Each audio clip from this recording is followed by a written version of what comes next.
আপনি বৈশাখী মেলার কথা বলেছেন। আমরা অবশ্যই আমাদের যে নববর্ষের কথা, অবশ্যই নববর্ষ আমরা পালন করি, অত্যন্ত সুন্দরভাবে পালন করি, কিন্তু নববর্ষের মানে এই নয় যেটা 28 বছর আগে শুরু করেছে আনন্দ শুভযাত্রার মাধ্যমে। খালেদ ভাই আপনাদের না, মঙ্গল শুভযাত্রা তখন বলে নাই, তখন তারা বলছে যে এটা আনন্দ শুভযাত্রা, পরবর্তীতে এটা মঙ্গল শুভযাত্রার একটা রূপ দেওয়া হয়েছে। আপনি চিন্তা করবেন, ওখানে আমাদের রমনা বটমূলে সূর্য উঠার জন্য অপেক্ষা করতে থাকে, গান গাইতে থাকে, এসো হে বৈশাখ এসো এসো, একটা রবীন্দ্রনাথ ঠাকুরের একটা গান। ওখানে কি বলা হয়েছে? অগ্নি স্নানের সূচি হোক ধরা। একটা কলি আছে, অর্থ কি দাঁড়ায়? যে হিন্দু ধর্মীয় যে বিশ্বাস, আগুনে পুড়িয়ে জ্বালিয়ে ছারখার মানে ছারখার করে দিয়ে এটাকে পরিষ্কার পরিচ্ছন্ন করা হোক। মুসলমানের আমার ব্যাখ্যা, আমাকে আমার কথা বলবেন, আপনি আপনার কথা বলবেন না। অগ্নি স্নানের সূচি হোক ধরা, ধরা কি অর্থ? সূর্যের আলো পরিষ্কার করুন, এটা অর্থ নাই অবশ্যই। আবর্জনা পরিষ্কার, এই অর্থ থেকেই তারা রাখেন। আপনি আমার কথা বলতে দেন। এই অর্থ থেকেই তারা তাদের হিন্দু ধর্ম মত অনুযায়ী তারা তাদের মানুষ যখন মারা যায় তখন তাকে আগুনের মধ্যে পোড়ায়। কেন পোড়ায়? যে তারা পবিত্র করা হয়। আপনি এই বিষয়ে না, এটা আপনার অজ্ঞতা, এটা আপনি এই শব্দ এটা আপনার অজ্ঞতা, আমার অজ্ঞতা নয়। আমি জানি, অবশ্যই জানি। এখানে মঙ্গল শোভাযাত্রার নামে আপনি পেঁচাকে আনা হয় কোন হিসাবে? আপনি বলেন।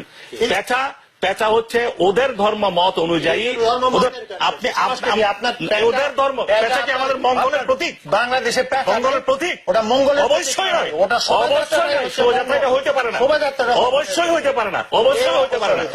এটা যদি হিন্দু ধর্ম মত অনুযায়ী সেটা মঙ্গলের ওদের দেবীর বাহন, ওদের দেবীর বাহন, সকল দেবীর বাহন। অবশ্যই আপনি এটা আমার সার্বজনীনতা দিতে, তারা তাদের ধর্ম মত অনুযায়ী, হিন্দু ধর্ম মত অনুযায়ী 1000 বার তারা করুক, এটা তাদের জন্য। আপনি আমার উপর চাপিয়ে দিতে পারেন না, আপনি আমার উপর চাপিয়ে দিতে পারেন না। এটা চাপিয়ে দিচ্ছেন আমার উপরে, আপনি আমার উপর চাপিয়ে দিচ্ছেন। 28 বছর আগে একটা জিনিস আবির্ভাব করে, উদ্ভাবন করে আপনি আমাকে বলবেন এটা বাংলাদেশের সংস্কৃতি, সংস্কৃতির হতে পারে? আপনি যা খুশি বাংলাদেশের মধ্যে করে যাবেন, আর আমরা যা খুশি করতে পারি না। আপনি এখানে কি করতেছেন? আপনি বৈশাখী বরণ করতেছেন, লাল সাদা পোশাকের মহত্ব আমাকে প্রদর্শন করতেছেন। আপনি সিঁদুর আর রেখার মানে যে ঐতিহ্য সেটা চালিয়ে দিবেন। আওয়ামী লীগের ব্যর্থতা, যেটা আওয়ামী লীগের ব্যর্থতা, এটা নাস্তিক মোরতাদদের ব্যর্থতা। নাস্তিক মোরতাদদের আগুন ধরে যায় যখন আমরা ইসলামের কথা বলি, মুসলমানের কথা বলি, ইসলামের কথা বলি। আপনার শুনেন, আওয়ামী লীগের, এখানে আওয়ামী লীগের প্রশ্ন, আওয়ামী লীগের প্রশ্ন। আমাকে একটা মিনিট হয়ে গেছে, আপনার কথা আপনি বলে ফেলছেন। আওয়ামী লীগও এটাকে সমর্থন করে নাই, আওয়ামী লীগ এটাকে সমর্থন করে নাই। আপনার কথা আপনি বলে ফেলছেন। আপনি যে রমনার বটমূলের কথা বললেন, এই রমনার বটমূলে কিন্তু আপনাদের পাকিস্তানি শাসকরা কিন্তু বলেছিল আমাদের, আপনার কথাটা শুনেন। আপনি জেহাদের কথা বলতেছেন তো, যে এটা জেহাদ কিন্তু সংগ্রামের কথা, না জেহাদ কিন্তু আক্রমণ না, এটা ইসলাম কিন্তু জেহাদের আক্রমণ নাই। এবং হচ্ছে মানে আপনি উত্তেজিত হয়ে যাচ্ছেন, এটাও কিন্তু ইসলামের মধ্যে নাই। আমার শব্দ যেটা প্রয়োগ করা হয়েছে এটাও ইসলামের মধ্যে নাই। এটা আমাদের কথা, আমাকে আঘাত করলে আমি আমাকে অবশ্যই উত্তর দিতে হবে। আঘাত না, এটা আঘাত না। আমি বলি আপনাকে, এই মুক্তিযুদ্ধটা কি হয়েছে? আপনার পাকিস্তানিরা বলেছে কি, তোমরা এত কিছু লেখো, কয়েকটা রবীন্দ্রসঙ্গীত লিখতে পারো না? এটা কিন্তু বলেছে, এটা কিন্তু রবীন্দ্রনাথ আমাদের সংস্কৃতি, নজরুল আমাদের সংস্কৃতি, এবং সেটাকে পাকিস্তানি শাসক গোষ্ঠীর বিরুদ্ধে দাঁড়িয়ে কিন্তু রমনা বটমূলে ছায়ানট এই যাত্রা শুরু করেছিল। এখন আপনি আপনার মতো করে ব্যাখ্যা দিচ্ছেন। রবীন্দ্রনাথকে তো আপনি হিন্দু বলতে পারেন না।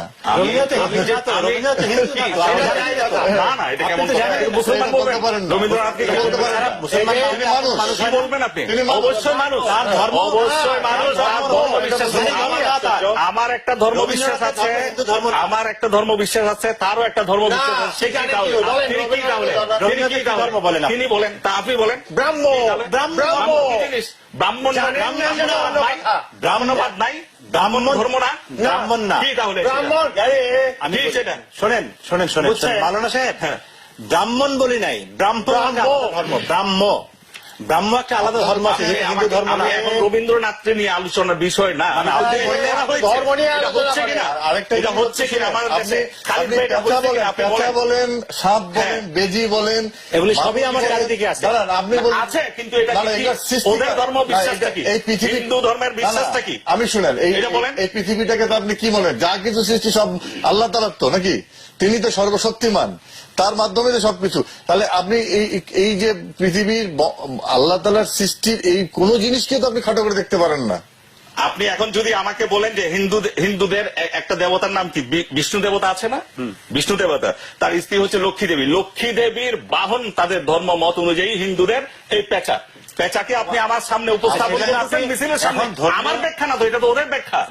এখন ওদের ব্যাখ্যাটাকে আপনি না নেবেন হয় কিনা? না, ওদের ব্যাখ্যা আমাকে ওদের ব্যাখ্যা কে বলেছে? আমি বলছি, আপনি আমি বলছি, এটা কি- কেন না? ওদের ব্যাখ্যা না তো, এটা ওদেরই ব্যাখ্যা। এটা আমি ওদের ব্যাখ্যা থেকে আনছি। যার 5 কন্যা, পদ্মা, পদ্মালয়া, ইন্দিরা, শুভ, কমলা, ওনার 5 মেয়ে, পদ্মা, এই যে ইয়ার লক্ষ্মী দেবী, তাদের এই বিশ্বাস, এটা বিশ্বাস। এটা আমার শোভাযাত্রা আপনি শুরু করেছেন, আপনি শুরু করেছেন, এটা আমাদের সংস্কৃতি নয়। এটা তো জামাতে ইসলামী তো গিয়ে এই একই কথা বললে 71 মানুষ মারছে জামাত ইসলামী। আপনার। হ্যাঁ, আমি বুঝি না আপনার কথাটা বুঝি না। আপনি যেগুলো বলতেছেন হ্যাঁ। ওই কথা বললে জামাত ইসলাম মানুষ মারছে। না না, এইগুলি আপনি ওদিকে যান। এই কথা কি, আপনি যখন হিন্দু ধর্মের পক্ষে কথা বলবেন, যখন হিন্দু আমার দেশে শিরিকের প্রবণতা, মানুষকে শিরিকের দিকে উদ্বুদ্ধ করবেন, অনুপ্রাণিত করবেন, এটা আপনার মানুষকে বেঈমান করার চেষ্টা করবেন, তখন আমাকে প্রতিবাদ করতে হবে এবং এটা আমার ইমানি দায়িত্ব, আমি করবো। না না, এখন আপনি মানেন না না মানেন সেটা আমাদের আপনার মহানবী বিষয়। কি অন্য ধর্মের আমি প্রতিবাদ না না, করবো। আমাদের মহানবী কি অন্য ধর্মের প্রতি আমি আপনি অবশ্যই যেভাবে বিষাদগার করতে আমি বিষাদগার করছি না, আমি বলছি আমি না, বিষাদগার অন্য করি ধর্মের নাই। প্রতি আমি বলছি যে সহানুভূতিশীল তার হতে ধর্ম বলেছে। সহানুভূতি, আমরা সহনশীল, অবশ্যই আমি সহনশীল। বিদায় হজে কি পাই, ভাই, মদিনা সনদে কি পাই? আমি এটাই বলছি যে আমরা অত্যন্ত সহনশীল,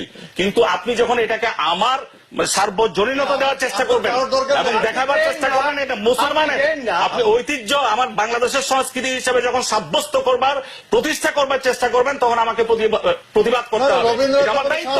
বাংলাদেশের সংস্কৃতি বলতে এটা আপনি বাংলাদেশের সেটা কি বোঝেন? না, আমি এটা কি বুঝবো? বাংলাদেশের এটা কি বুঝবেন? এটা কি বাংলাদেশ 28 বছর ওনাদের বক্তব্য যারা করেছেন, 28 বছর আগে শুরু করেছে, 28 বছর আগে করেছে, তখন তারা মঙ্গল শোভাযাত্রার নামেও করে নাই, তখন তারা আনন্দ শোভাযাত্রার নামে শুরু করেছিল। এই যে বিবিসির এই যে লাস্ট আপনি উত্তেজিত হয়েন না। এই দেশ আমাকে খালিদ ভাই ওনাকে বলেন, শুনেন, এই ওনাকে বলেন তো, আপনি তো ভুল জায়গায় আছেন। আপনি আপনি যে বলতেছেন যেটা ধর্ম নিরপেক্ষতার চেতনার ভিত্তিতেই কিন্তু এই দেশটা সৃষ্টি হয়েছে। এখানে হিন্দু, মুসলমান, বৌদ্ধ, খ্রিস্টান এইভাবে আপনি বিভক্তি কেন করবেন? না না, এবং এটা 1000 বছরের পুরনো বাংলা একটা ভূখণ্ড, এই ভূখণ্ড বাংলাদেশ। ভূখণ্ড তো 1000 বছর হ্যাঁ, আগে। এবং আর এই যে শুভযাত্রা শুরু করলেন, তথাকথিত শুভযাত্রা, যে শুভযাত্রার মধ্যে শিরিকের সবক দিচ্ছেন মানুষকে, কোনো শিরিকের যে নবী রাসূল দেওয়া হয় না। নবী রাসূল এসেছেন শিরিকের বিরুদ্ধে লড়াই করার জন্য, না, সেই না, না, শিরিকের সবক দিচ্ছেন। এটা আপনারা- আর আমি ধর্ম নিরপেক্ষতার অর্থ আপনারা করেছেন, খালিদ ভাই আপনারা করেছেন, ধর্ম নিরপেক্ষতার অর্থ ধর্মহীনতা নয়। ধর্মহীনতা নয়। আপনি আপনার ধর্ম পালন করেন, আমার কোনো আপত্তি নেই। আপনাকে নিরাপত্তা দেওয়ার অধিকার,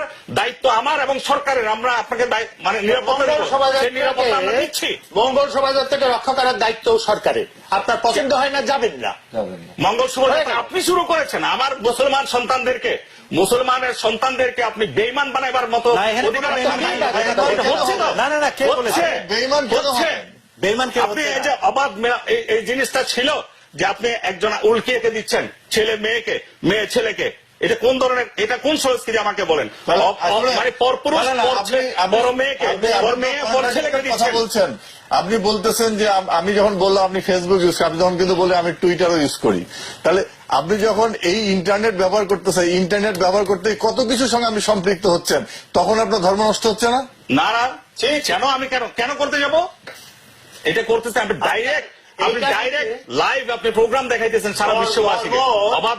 অবাধ মেলামেশা আপনি তো করতেছেন না। যাওয়া যাবে না। এটা তো আপনি করতে পারেন না। বিষয় হলো যে আপনার অন্যদিকে চলে গেছে। যদি ভালো না লাগে আপনি যাবেন না। আরেকজন বলছে আপনার বাধা দেওয়ার কি আছে? আমার দায়িত্ব হচ্ছে, আমার দায়িত্বটা আপনাকে বুঝতে হবে। আপনাকে কেউ যে দায়িত্ব দিয়েছে? আমার দায়িত্ব আল্লাহ প্রদত্ত দায়িত্ব, যে কেউ যদি অন্যায় করে, না, না, আমার যদি শুনেন, আমার ন্যায় অন্যায় বিচার করার দায়িত্ব আল্লাহ, আপনার না। অবশ্যই আল্লাহ বিচার করবেন, আপনি তো বিচার করবেন না। আমি বিচার করছি না। তাহলে আপনি কেন ওখানে লাঠি নিয়ে যাবেন? আমি বলছি যেটা অন্যায়, অন্যায়কে অন্যায় বলবো, পাপকে পাপ বলবো, কালোকে কালো বলবো, বলেন না, সাদাকে সাদা বলবো, বলেন, সাদা বলবো। কিন্তু আপনি বাধা দেওয়ার কে? বাধা দেওয়ার অবশ্যই আমি বলছি, আমি বাধা দিচ্ছি না তো, আমি বাধা দিলাম কোথায়? আপনি হ্যাঁ ঠিক আছে বাধা দিচ্ছি আচ্ছা, কোথায়? আপনি ঠিক আছে, বাধা আমি আমারটা বলছি, আপনি আমার বলতে অধিকার আছে, অবশ্যই, বলার। হ্যাঁ, বলার অধিকার আমার আছে। বলার অধিকার অবশ্যই আছে, আমি অবশ্যই আছে। সেটাই বলছি এবং বলতে থাকবো যতক্ষণ পর্যন্ত আমার আল্লাহ প্রদত্ত শুনেন, দায়িত্ব আমাকে আপনার- পালন করতেই হবে। ইসলাম আপনি বলতে থাকবেন এটাই আমার- এবং আমার বিল- যাদের করার তারা করতে থাকবে। নেহি আইন দরকার আমাকে আপনি করতে বলতে হবে। থাকবেন যাদের অবশ্যই করার তারা করতে থাকবে এবং বিচারের দায়িত্ব শেষ দিনে আল্লাহ তাআলা বিচার করবেন। না, বিচার- আপনি আমি বিচারের কেউ না। শুনেন,